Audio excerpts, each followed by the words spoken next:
Welcome to my YouTube channel.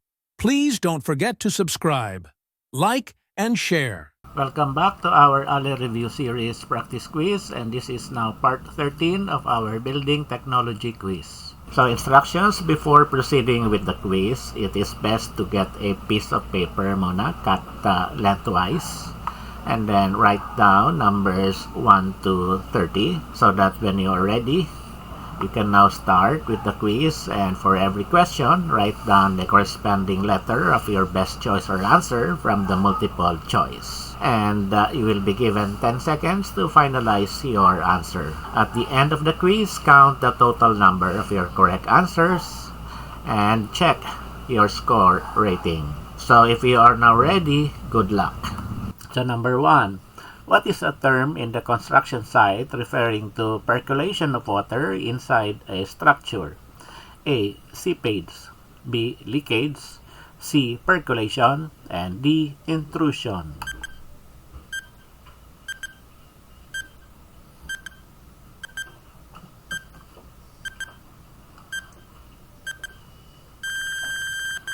And our correct answer is letter A. Seepage.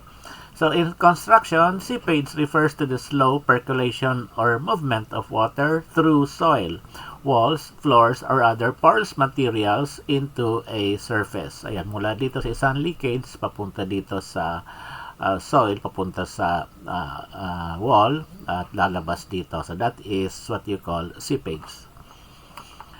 Leakage is usually through joints, cracks, or openings. Ito. Percolation is the general downward movement of water through soil, not specific to inside a structure. And intrusion is a broader term for unwanted entry, not specific to water. Number 2.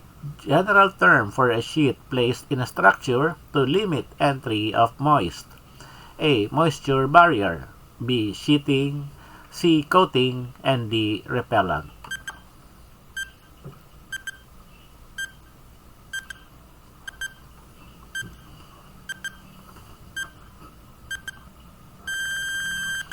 And our correct answer is letter A. Moisture barrier.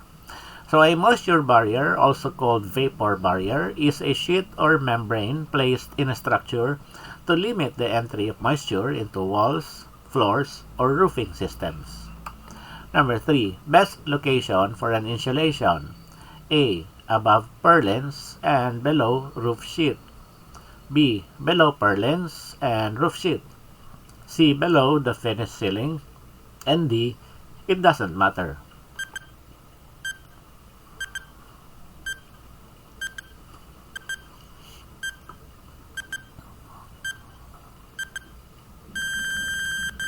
And our correct answer is letter A, above purlins but below the roof sheet.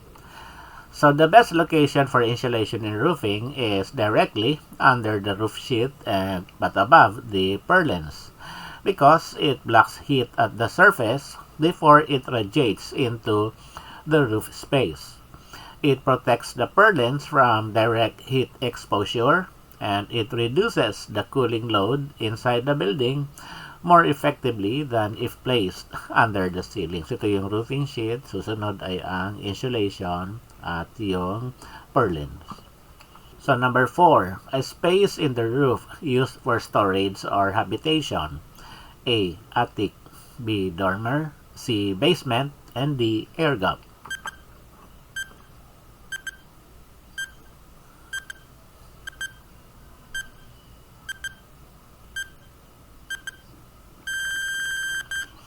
And our correct answer is letter A, attic. So an attic is the space between the roof and the ceiling at the top floor of a building. It can be used for storage or, if designed properly, habitation or living space. So number 5, which consumes the most energy among the appliances? A. 2.5 HP aircon unit. B. Microwave. C. Television. And D. Dishwasher.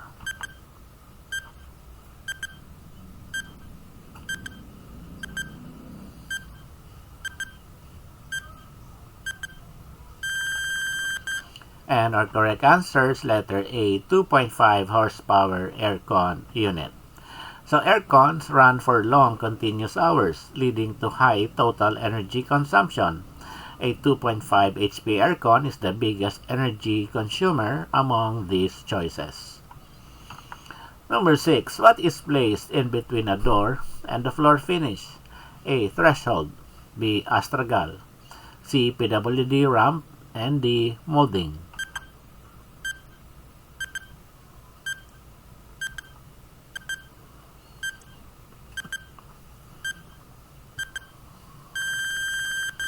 And our answer is letter A, threshold. So a threshold is the strip placed at the bottom of a doorway between the door and the floor finish, serving as a transition and sometimes as a barrier against water, dust, or drops. 7. What is a brand of thermosetting plastic usually used in transparent or printed sheets as a chemical-proof and heat-proof covering for furniture, wall panels, etc.? A. Hardiflex. B. Formica. C. Matimco. And D. Decra.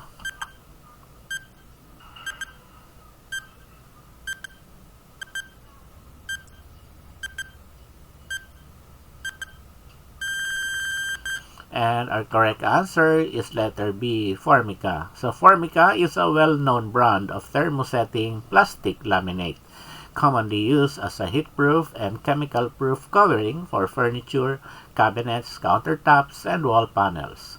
It comes in transparent, plain, or printed sheets. Hardiflex is fiber cement board. Matimco is a brand for lumber and wood products, and Decra is a brand of roofing products. Number 8. What is the best connection used for flooring? A. TNG. B. Mortise and tenon. C. Dovetail. And D. Squared joint.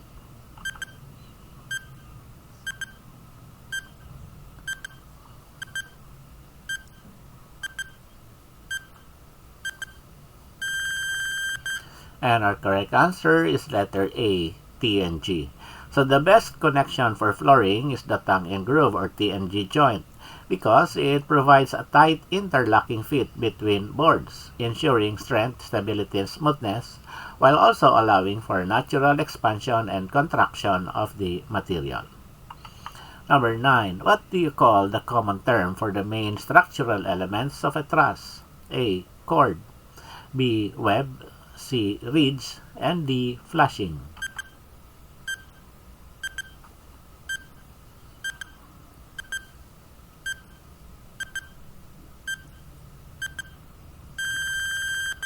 And our correct answer is letter A, cord. So the common term for the main structural elements of a truss is the cord, which refers to the top and bottom members that carry the primary loads. The web members connect the cords and distribute forces, while ridge and flashing are roofing terms but not truss elements. Number 10. An open space in the middle of a house which is open or provided with skylight. A. Atrium. B. Porch. C. Roof deck. And D. Foyer.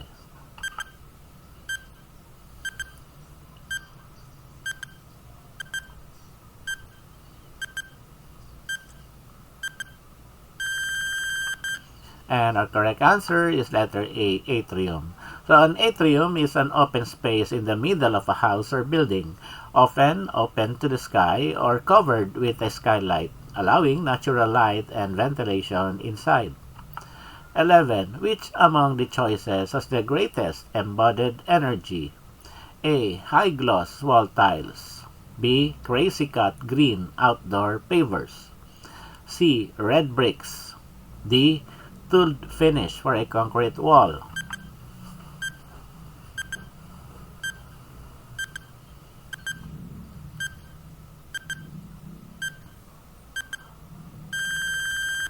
And our correct answer is letter A, high gloss wall tiles.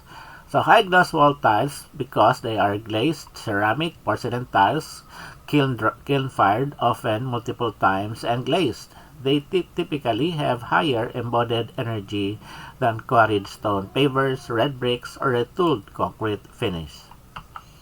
Number 12. General term for paint with considerable amount of varnish. A. Lacquer. B. Varnish. C. Enamel. And D. Latex.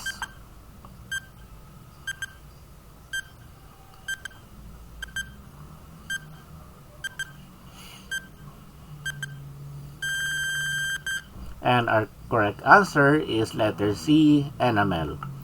So enamel paint is a type of paint that dries to a hard, durable, and glossy finish.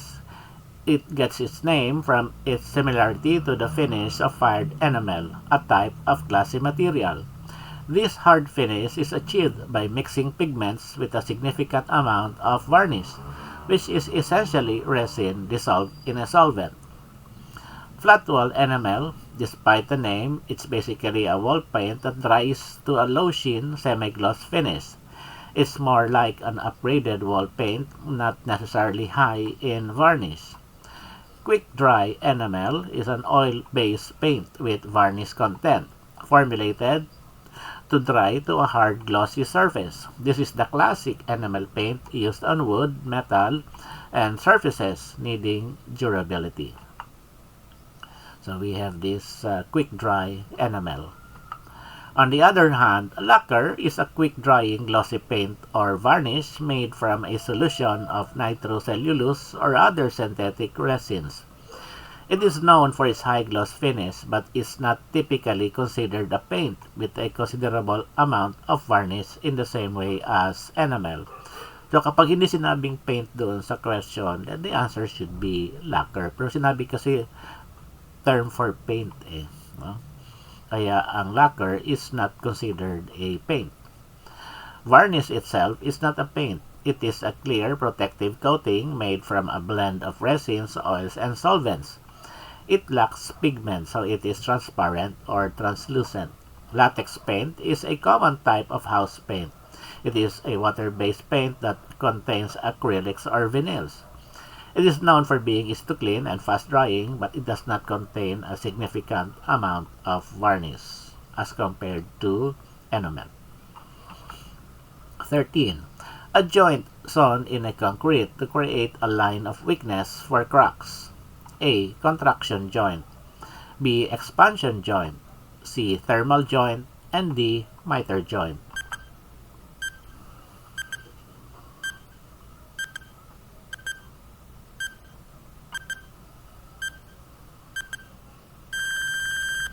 And our correct answer is letter A, contraction joint.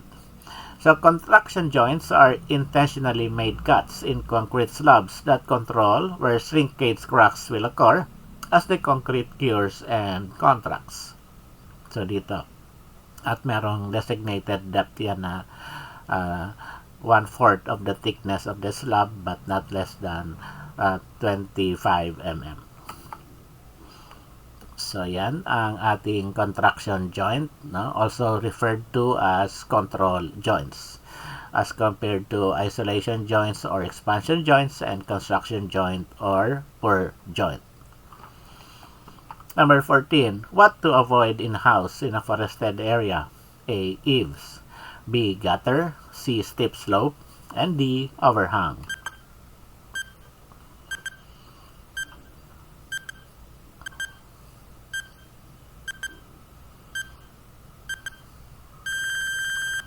And our correct answer is letter B, gutter. So in a forested area, gutters can easily get clogged with leaves, twigs, and debris, leading to water overflow, rot, and even pest problems. Gutters are the element you would avoid or replace with alternative drainage solutions like a drip edge or slope roof directing water away. 15. What type of roofing used in skywalk? A. Slate. B. Curvilinear roof. C. Asphalt. And D. Longspan GI.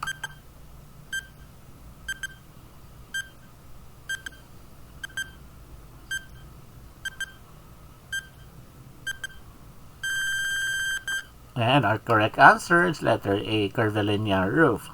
So skywalks often use curved or arched roofing, sometimes with polycarbonate or longspan sheets, to provide static appeal, better drainage, and wider coverage without many supports. 16. What is the main purpose of using glass blocks? A. To provide good insulation. B. It is unbreakable. C. Provides visual obscuration while admitting light. D. It is cheaper to use than CHB.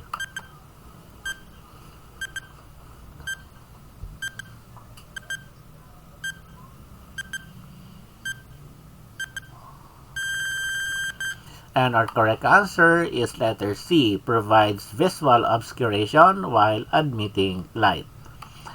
So glass blocks allow natural light to pass through while distorting visibility, giving both privacy and illumination at the same time. 17. Why does glass blocks have good thermal insulation? A. It has a hollow center. B. Because of the color it is fabricated. C. It is made of glass. And D. Because of the mixture of white Portland cement added.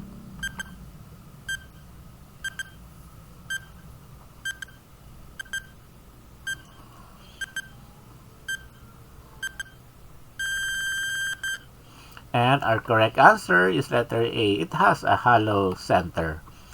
So the air gap in the hollow center of a glass block acts as an insulating layer, reducing heat transfer and improving both thermal and sound insulation.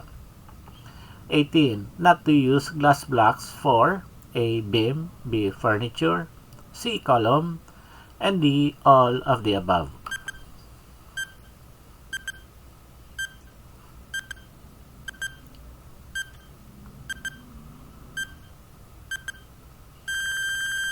And our correct answer is letter D, all of the above.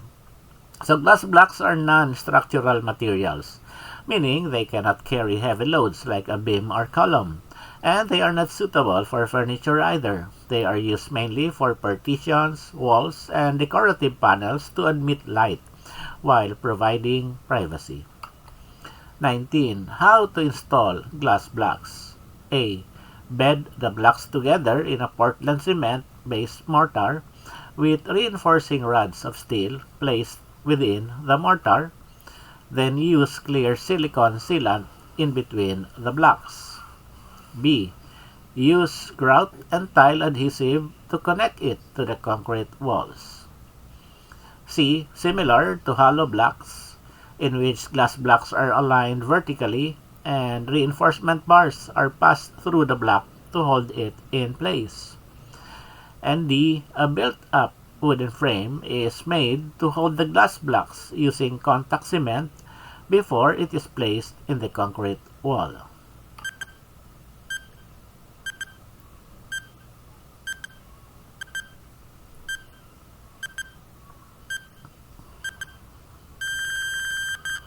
And our correct answer is letter A. Bed the blocks together in a Portland cement-based mortar with reinforcing rods of steel placed within the mortar, then use clear silicone sealant in between the blocks. So this is the standard insulation method for glass blocks. 1. They are laid like masonry units using a Portland cement-based mortar. Number 2, steel reinforcing rods are embedded in the joints, horizontal and vertical, for strength. And number 3, clear silicone sealant is applied to keep joints watertight and neat. So yan. So meron din siyang reinforcing bars. So number 20, when using glass blocks as decorative feature on walls, during nighttime when the light is on, people from outside can see you clearly inside. What will you do so that people cannot notice you inside? A. Turn off the lights. B. Put a glass block cover at night. And C. Use crystal clear glass blocks. And D. None of the above.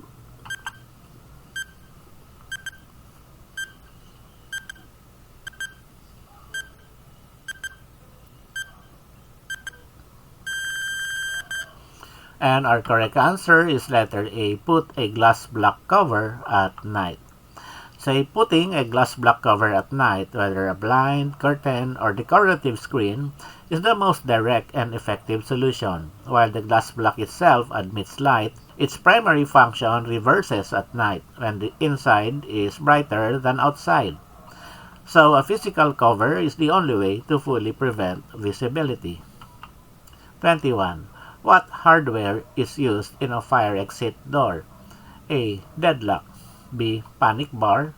C. Automatic door opener. And D. Doorknob.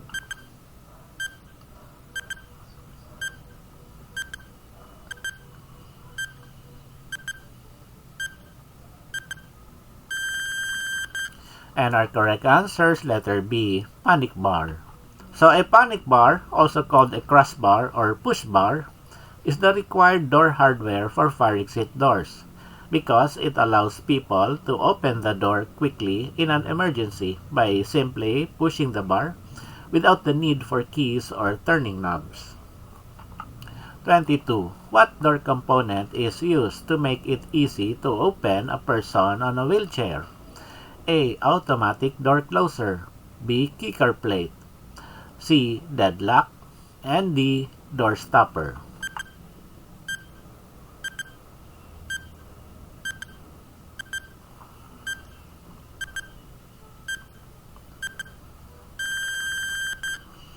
And our correct answer is letter B. Kicker plate. So a kick plate is a protective plate installed at the bottom of a door so that a person using a wheelchair or even someone carrying loads can push the door open with their footrest or wheelchair without damaging the door surface. So bali ito yung kick plate. 23. Where would you normally use gang nails? A. In metal to concrete pedestal.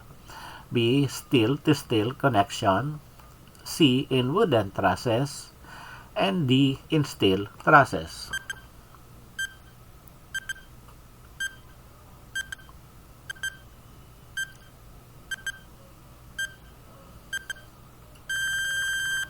And our correct answer is letter C. In wooden trusses.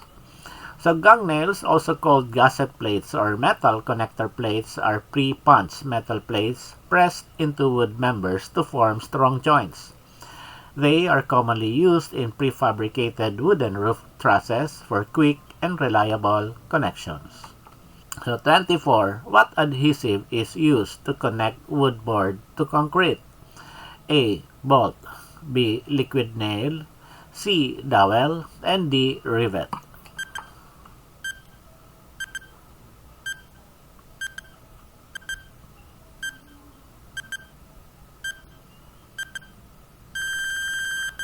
And our correct answer is letter B. Liquid nail. So liquid nails is a construction adhesive commonly used to bond wood boards to concrete, masonry, or other surfaces. It provides a strong hold without the need for mechanical fasteners. 25. Why must it be accurate to put wood board using liquid nail? A. It dries quickly. B. It is hard to rectify when it is already dried. C. It is cheaper. And D. To make it look good.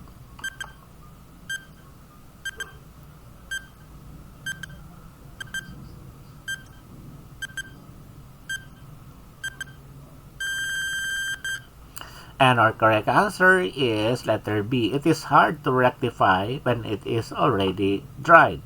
So when using liquid nail or construction adhesive, once it dries and cures, the bond becomes very strong and it is difficult to separate the wood from the concrete without damage. That's why placement must be accurate during installation. 26. What kind of roof that has two slopes on each side or four sides? A. Mansard. B. Hoy. C. Gable. And D. Shed.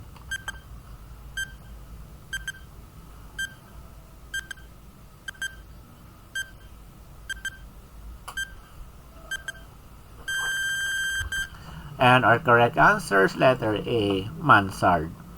So a mansard roof has two slopes on each side. The lower slope is steeper and the upper slope is shallower or sometimes flat.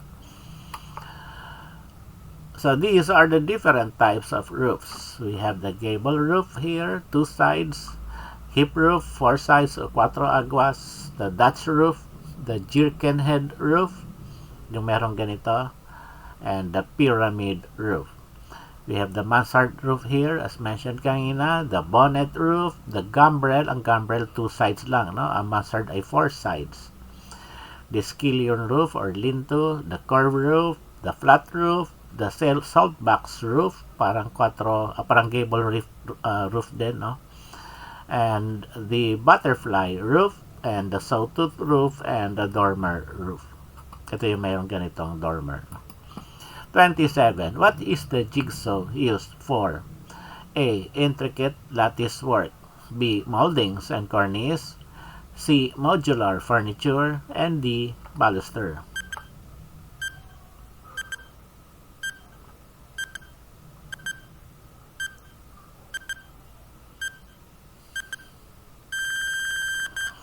And our correct answer is letter A. Intricate lattice work.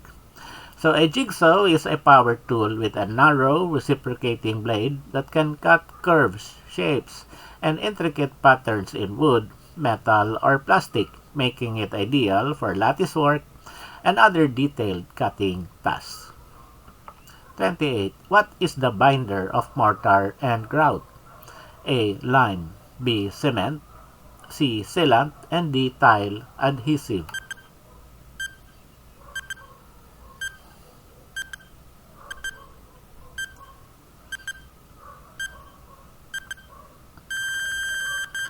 And our correct answer is letter B, cement. So both mortar and grout use cement as the binder. Mortar is cement plus sand plus water, sometimes lime added for workability, and is used for bonding masonry units. Grout is cement plus sand plus water also, but thinner mix. It is used to fill gaps between tiles or masonry. 29. What household material to remove fungus in paint that causes the wall become colored pink? A. Alcohol. B. Disinfectant. C. Detergent. And D. Fish oil.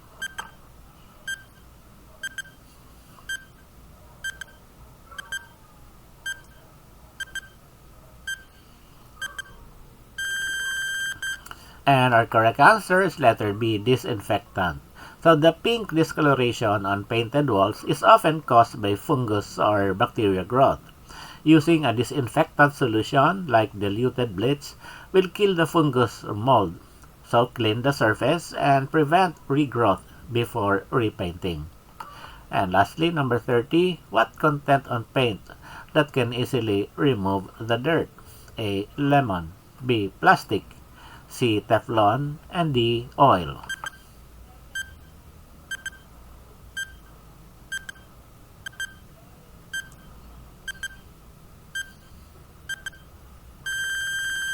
And our correct answer is letter C, Teflon.